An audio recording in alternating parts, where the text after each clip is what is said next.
and yet the DTO continued to sell it day by day, month after month. The overarching importance of this case and this takedown is this is exactly how you save. What happens to a nation when a single city block becomes more fortified, more organized, and more profitable than some foreign insurgent outposts the US military once fought overseas? And what does it mean for American security when a cartel-born pipeline quietly embeds itself in a major US city hidden not at the border but in plain view on a residential street in Philadelphia? Just before dawn, under a cold gray sky, federal tactical teams moved with silent precision through the narrow streets of North Philadelphia. Neighbors later reported hearing only the crack of a single flashbang, then the thunder of doors being torn from their hinges. For years, authorities knew something was growing along the 3100 block of Weymouth Street, but no one expected the scale of what they were about to uncover. This was not a local drug corner. It was a fortified command node feeding a multi-state narcotics economy and tying a U.S. neighborhood directly to Mexico's Jalisco New Generation cartel, the Cjng, one of the most violent and fastest growing cartels in the world. The event unfolded with military-level choreography. According to federal briefings echoed across NBC, Reuters, and the Guardian 9 tactical teams hit multiple addresses in coordinated waves. Within hours, 33 alleged traffickers were indicted and 29 were in custody. Seized firearms filled tables inside the field office, rifles, pistols, extended magazines. The FBI labeled it the largest indictment in Philadelphia in 2 decades. But behind the spectacle was a darker revelation. The criminal structure operating here resembled not a street gang, but a hybrid enterprise, complete with shift schedules, collectors, supervisors, and encrypted communication stretching from Puerto Rico to Jalisco. Key developments emerged in the hours that followed. U.S. Attorney David Metcalf confirmed that this was not a random surge of crime, it was an engineered system. A Caribbean bridge had formed between Puerto Rican traffickers and mainland gangs, creating what investigators now call CJNG's silent corridor. Indictments showed that profits were counted like corporate revenue violence was used as internal policy, and local dealers paid drug rent to maintain their positions. This was cartel methodology transplanted into an American neighborhood. Strategic analysis from national security experts referenced in BBC and DW reports emphasize the implications. Under President Donald Trump's administration, federal agencies have increasingly treated domestic cartel infiltration as a national-level security threat. If a foreign criminal organization can establish distribution nodes deep inside American cities, then the front line of narcotics warfare is no longer the southern border, it is the American interior. The Weymouth takedown signaled a shift in federal doctrine, a willingness to strike surgically at scale and with full interagency coordination normally reserved for counterterrorism operations. But beyond strategy and politics lay the human impact. Kensington had become synonymous with open-air addiction, a landscape where overdoses occur in public view and residents live under constant fear. Families lost loved ones to fentanyl mixtures traced directly back to networks like this one. Children walked to school past bodies slumped in doorways. For many in the community, the raid was more than a headline, it was the first crack of daylight after years of darkness. Yet even as agents declared victory, a pressing question remained. Can dismantling one empire truly change the course of a crisis fueled by global supply chains, local desperation, and billions in profit? Or is this only the first battle in a deeper war still unfolding across America's cities? The block that federal agents stormed was not just notorious, it was engineered. How does a single street corner evolve into a fully functioning narcotics empire without ever leaving the same stretch of cracked pavement? And what happens when an American neighborhood becomes the operational heart of a network stretching from Philadelphia to Puerto Rico and into CJNG territory in Mexico? For nearly a decade, Kensington's 3100 block of Weymouth Street operated as a command post. Prosecutors described it as a 24-hour enterprise, a phrase usually reserved for offshore call centers or global logistics hubs, not a row of houses in North Philadelphia. At the top sat Jose Antonio Flaco Morales Nieves, a Puerto Rican national who treated the block like sovereign territory. According to filings reviewed by Reuters and The Guardian, his Weymouth DTO employed managers, shift supervisors, collectors, packagers, and lookouts. Every dollar was tracked, every worker knew their role, every corner belonged to the organization. The event that solidified their control was not a single act of violence, but a slow, suffocating takeover. Residents told NBC investigators that the block felt owned a place outsiders avoided and police rarely penetrated. By 2025, under President Trump's renewed federal pressure on cartel-linked networks, intelligence reports showed the DTO had earned millions in profit. The drugs flowed without pause: fentanyl mixtures, heroin, xylazine tranq, and counterfeit pills that killed users within minutes. The Guardian reported that one member even acknowledged the deadly potency of their product, yet continued selling it day after day. Key developments inside the DTO reveal how deeply the enterprise rooted itself in Philadelphia. Roman Montanes coordinated operations like a mid-level corporate manager, scheduling dealers, arranging supply runs, and disciplining workers. Nancy Rios Valentine served as the CFO of the block, counting stacks of cash laundering profits and keeping cash flow uninterrupted. The DTO functioned like a multinational branch office, structured, efficient, brutal. Strategic analysis from DW and Al Jazeera noted that this model mirrored Cjng's own organizational philosophy. Cartels do not rely solely on violence. They rely on order, on predictable logistics, on systems that can scale. What shocked analysts was not that Cjng influenced Philadelphia, it was how seamlessly local crews adopted cartel-style governance. The DTO's structure reflected a modern narco-economy shaped by global forces and local vulnerabilities. The human impact, however, extended far beyond the profits. Kensington became America's most infamous symbol of the opioid era, a neighborhood where suffering was no longer hidden behind closed doors. Reuters described scenes of human collapse where people slumped on sidewalks in broad daylight, surrounded by open-air drug markets running with the efficiency of fast food chains. Dealers sold bags labeled with brand names, Fire China White Scorpion, to customers who formed queues like patrons waiting for morning coffee. Families trapped in the neighborhood lived at the edge of constant danger. Children learned to step over needles on the walk to school. Residents slept through gunfire and overdoses the way others sleep through traffic noise. For them, the takedown of Flacco's empire was not abstract. It was a moment of collective exhale after years of suffocation. Yet as federal officials packed evidence into armored trucks, another question hung over Weymouth Street. If an empire like this can rise in the open, how many more are growing quietly in the shadows? Before dawn, raids ever shook Kensington, a question haunted federal intelligence units. How do you dismantle a criminal empire that blends into the daily rhythm of an American city?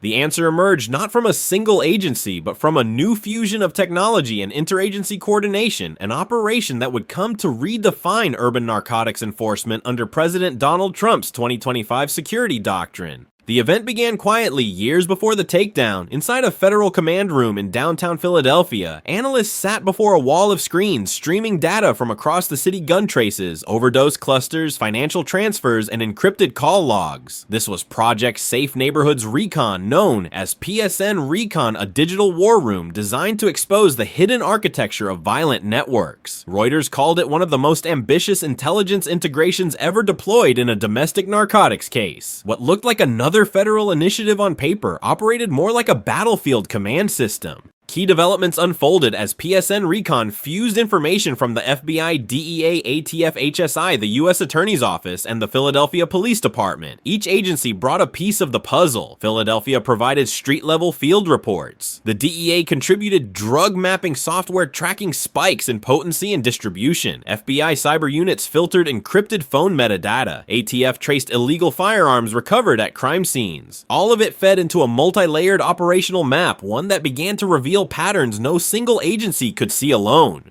Patterns emerged quickly. The same phone numbers coordinating drops on Weymouth Street had ties to calls made from San Juan. Gun traces from Kensington shootings matched serials seized in unrelated warrants across state lines. Bank transfers bounced through shell companies registered in Delaware, then reappeared in Puerto Rican accounts flagged years earlier by the DEA. As one analyst told BBC News, it looked random until it didn't. Strategic analysis from DW and Defense News highlighted what made PSN Recon revolutionary: its shift from reactive policing to predictive interdiction. Instead of chasing overdoses or shootings after they occurred, agencies now map the infrastructure sustaining them. The Trump administration pushed for this model, arguing that cartel-linked networks inside U.S. cities required counter-network strategies, not traditional policing. In essence, the government treated domestic DTOs like hostile intelligence targets, entities capable of eroding national stability if left unchecked. For communities like Kensington, the human impact of this shift was profound. After years of feeling abandoned, residents reported seeing a change: more patrols, fewer open-air deals, a small but noticeable reduction in violence. Mothers spoke to Al Jazeera about hearing fewer gunshots at night. Store owners described mornings without bodies slumped in their doorways. For the first time in years, hope, cautious, fragile, returned to streets long forgotten. But the same system that empowered federal agents carried an inevitable tension. As PSN Recon's digital net expanded, so did concerns over surveillance data privacy and the balance between public safety and personal freedom. The Guardian reported growing debates over how much visibility the federal government should have into civilian life, even in the name of combating cartel infiltration. Could a tool powerful enough to dismantle the Weymouth DTO be misused? And where should the line be drawn in a democracy balancing liberty with the urgent need to stop an epidemic? As the Kensington takedown proved, PSN Recon works. But as the intelligence grid continues to expand into new cities, one question becomes unavoidable. How far should the United States go in building a surveillance infrastructure capable of spotting crime before it happens? How does a cartel born in the mountains of Jalisco infiltrate a US city thousands of miles away without crossing a single land border? And what happens when federal investigators realize the pipeline feeding America's deadliest narcotics didn't come through Texas or Arizona, but sailed quietly through the Caribbean into the heart of the East Coast? The event that changed everything began with a single pattern spotted inside PSN Recon's intelligence grid: repeated Puerto Rican area codes buried inside phone logs from Kensington Street dealers. At first, analysts thought it was noise, family calls, personal contacts, background chatter, but when those same numbers appeared in contact lists tied to known Cjng couriers in the Caribbean, the alarms went off. Reuters later confirmed that this discovery became the turning point, revealing a trafficking architecture no one expected. Key developments unfolded rapidly. Bank transfers from Philadelphia bounced through shell companies in San Juan. Shipping manifests showed cargo moving from small Caribbean ports into Wilmington, Delaware, and Millville, New Jersey ports with lighter scrutiny than the US-Mexico border. The Guardian reported that narcotics hidden inside legitimate freight shipments slipped through undetected, merging seamlessly with commercial goods. Fentanyl and cocaine mixtures seized on Weymouth Street matched samples pulled from East Coast port seizures. Suddenly, the map made sense. Federal intelligence finally had proof of a covert maritime route, soon named CJNG's Silent Corridor, a direct pipeline from Mexico, Caribbean, Puerto Rico, Delaware, New Jersey, Philadelphia, a route that avoided the heavily guarded southern border entirely. CJNG supplied the product. Puerto Rican intermediaries managed maritime logistics. Local gangs like Flacco's handled retail. 3 layers, one integrated ecosystem. Strategic analysis from DW and Defense News emphasized the geopolitical implications. Under President Trump's 2025 national security posture, cartel infiltration is treated not merely as organized crime, but as a foreign threat penetrating U.S. territory. The Silent Corridor demonstrated that cartels had adapted to U.S. border security by creating an alternate supply chain, a shadow maritime system exploiting weak oversight, small ports, and commercial freight channels. This was no longer just a law enforcement issue. It was a test of America's maritime security, financial monitoring, and intelligence coordination across states and territories. Meanwhile, human impact in Philadelphia grew catastrophic. Kensington became flooded with ultra-potent synthetic mixes traced directly to Silent Corridor shipments. Overdose deaths surged more than 1,400 in Philadelphia in 2024 alone, according to state toxicology reports cited by BBC and Al Jazeera. Parents lost children to drugs they never even knew existed. Outreach workers described scenes resembling a battlefield without bullets. And all the while, traffickers enriched themselves through a supply chain designed to make killing efficiency profitable. By the time arrests rippled through Puerto Rico, Wilmington, and Millville on the same morning as the Kensington raids, the United States finally saw the full picture: a multi-state ring embedded directly in CJNG's international network. The collapse of that ring marked the first major breach in a cartel strategy that had operated undetected for years. But a deeper question now confronts federal agencies. If CJNG created one silent corridor through the Caribbean, how many more undiscovered routes are feeding America's cities? What happens when cartel economics seeps so deeply into a city that local teenagers begin mimicking the violence hierarchy and brutality of international criminal networks? And how does a community measure the cost when its youngest residents become foot soldiers in a war they never chose? The event that exposed this hidden consequence began long before the Kensington raid. In 2021, Philadelphia police and the district attorney quietly tracked a wave of retaliatory shootings sweeping through South and North Philadelphia. At first, authorities dismissed any cartel connection. It looked like senseless youth violence, 3 rival street crews barely out of high school battling for territory. But as federal analysts began comparing this data with PSN Recon's intelligence map, disturbing similarities emerged. Reuters later reported that the architecture of these youth gangs mirrored the Weymouth DTO almost exactly. Key developments revealed a grim structure, leaders at the top, lieutenants below them, soldiers working rotating shifts, and a culture that treated violence as currency. The Guardian and local reports described Instagram scoreboards where teenagers bragged about shootings as if accumulating points in a video game. A mass shooting in Strawberry Mansion left 7 wounded, including a 2-year-old child. Another wave of ambushes marked intersections across the city. By the time a grand jury issued indictments, prosecutors had named suspects as young as 16 children raised in neighborhoods that cartels had turned into battlefields of addiction and poverty. Strategic analysis from BBC News and DW highlighted the deeper threat the merging of cartel supply chains with domestic gang culture had created a hybrid model of American crime. Cjng's Silent Corridor didn't just deliver narcotics, it delivered weapons money influence and a violent template that local crews replicated. Under President Donald Trump's administration, federal briefings now describe this evolution as a national infiltration crisis where foreign criminal economies are reshaping domestic violence patterns across major US cities. Yet the harshest impact was borne by communities already stretched to breaking. According to Pennsylvania's state medical examiner and CDC data reported by Al Jazeera, more than 1,400 Philadelphians died from overdoses in 2024. Across the state, deaths exceeded 5,200, surpassing car accidents and homicides combined. Kensington, once a working-class neighborhood, became a symbol of American collapse, where people injected synthetic powders in broad daylight and families walked past bodies on their way to school. Outreach volunteers described scenes resembling a war zone without uniforms. Families mourned children lost to addiction, crossfire, or both. Shop owners locked their doors at sunset. Mothers slept with furniture pushed against their doors. Residents told reporters from The Guardian that the Weymouth takedown felt like the first time anyone remembered we existed. But even as federal agents celebrated the collapse of Cjng's Philadelphia hub, one truth lingered: where demand exists, new suppliers will rise. There are already whispers, small crews regrouping, new names entering the vacuum routes, shifting alliances, reforming. The same economics that devastated Kensington still operate nationwide, from Baltimore to Chicago to Houston. So now the question becomes unavoidable: with cartel influence evolving faster than law enforcement can dismantle it, can America truly break the cycle, or is the next violent chapter already forming in the shadows?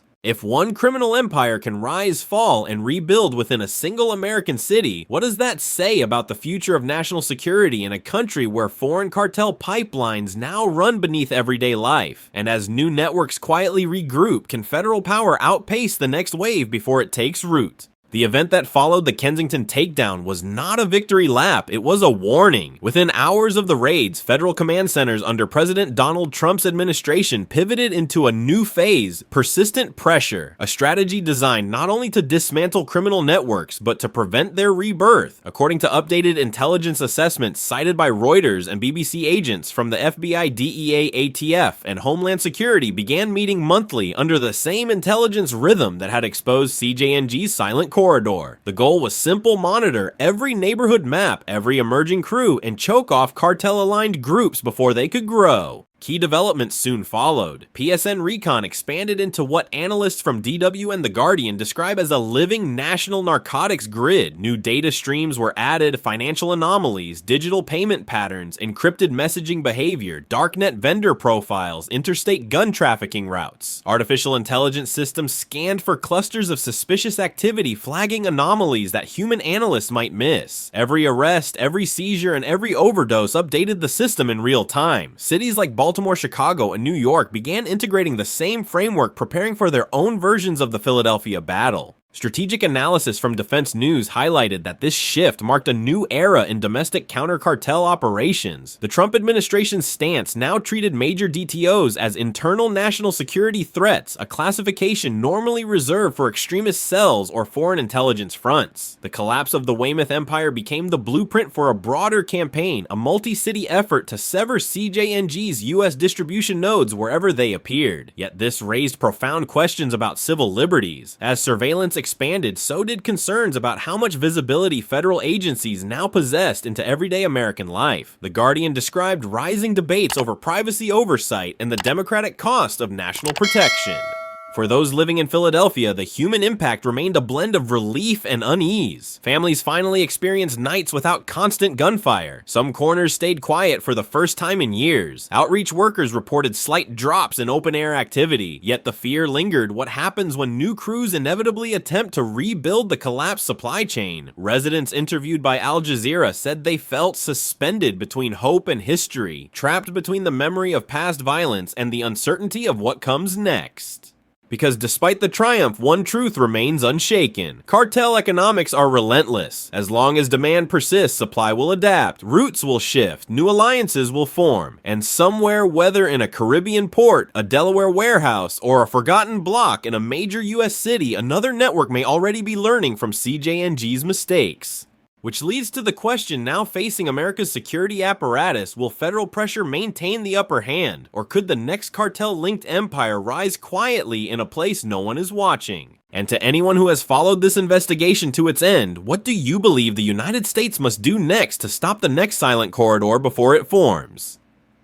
If this story matters, share it, and stay connected as more cases reveal how global cartels shape the fight for safety inside America's own streets. The federal ambush on Philadelphia's Weymouth Street revealed far more than a drug raid. It exposed a hidden multi-state narcotics empire rooted in Kensington and tied directly to Mexico's Jalisco New Generation cartel. For nearly a decade, Flaco's DTO operated like a corporate enterprise, managers, collectors, armed enforcers, and a 24/7 pipeline of fentanyl mixtures that fueled one of America's deadliest overdose zones. Through PSN Recon, a digital intelligence grid integrating FBI, DEA, ATF, HSI, and Philadelphia police investigators uncovered the operation's true scale, a covert Caribbean transport route known as CJNG's Silent Corridor, moving narcotics from Mexico, Puerto Rico, Delaware, New Jersey, Philadelphia. The takedown revealed how cartel logistics shaped local gang violence, contributed to record overdose deaths, and created youth crews mimicking cartel hierarchy and brutality. Under President Donald Trump's 2025 national security posture, federal agencies shifted to persistent pressure, using AI-enhanced intelligence, monthly interagency briefings, and multi-city surveillance to prevent DTOs from rebuilding. Yet questions remain about privacy, civil liberties, and the balance between freedom and safety as America confronts a new era of cartel infiltration. The central question persists: can the United States dismantle the next silent corridor before